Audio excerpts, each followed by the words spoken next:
You ask Tiger to solve. This deals with linear equations with one unknown. The final result is x equals 40.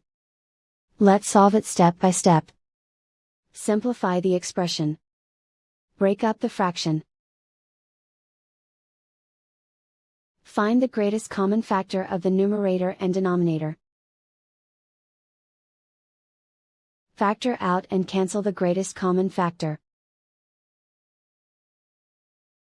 Swap sides.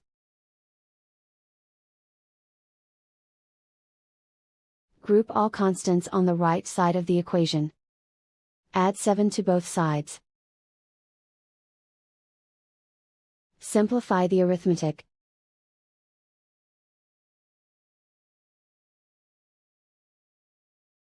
Isolate the x. Multiply both sides by 2. Group like terms. Multiply the coefficients. Simplify the fraction. Simplify the arithmetic. And so the final result is x equals 40.